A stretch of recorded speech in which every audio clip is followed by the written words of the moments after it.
भैया जय श्री झूलेलाल। तव्हां एतिरो वॾो बहिराणा पूजन जो आयोजन कयो, हुनजे पुठियां तव्हांजो छा उद्देश्य हो, कीअं सभु तयारियूं कयूं? मां हिकु लाल साईं जो वीडियो ॾिठो 1313 जो बहिराणो चकरभाटा।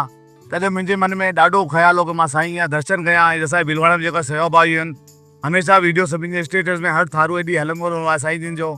तॾहिं खां मां हिकिड़ो सुपिनो ॾिठो कि मां बि अहिड़ो भीलवाड़ा जो प्रोग्राम कयां ऐं साईं जिन खां आशीर्वाद वठी अचां। पर प्रत्यक्ष रूप हिते अॼु साईं जिन मूंखे दर्शन ॾिना आहिनि।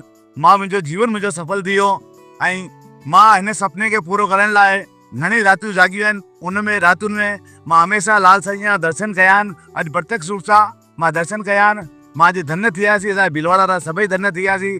असां विच में कीर्तिका दीदी बि आई आहे जेकी घर घर अलॻि जॻहि बि, ऐं असांजा साईं जगदीश जी अहमदाबाद वारा आया। असां 2025 जो हिकिड़ो लक्ष्य रखियो होसीं त असां 2222 बहिराणा असांजा थी विया हुआ। पोइ असां विच में रोके लाथोसीं छोकी असांजी तयारी एतिरी हुई कान, जॻहि कान हुई। ऐं उहो बि सॼी लाल साईं जी महिर जे कारण ई सॼो थियो।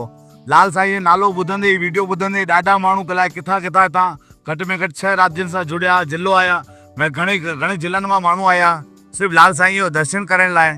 ऐं मां लाल साईं जो ॾाढो आभार चाहींदुमि जेको असांजी भीलवाड़ा जी धर्म नगरी में हिननि पंहिंजा चरण घुमाया। असां धन्य थियासीं। हर सिंधी समाज, असां गौरवान्वित आहियूं, सॼो राजस्थान।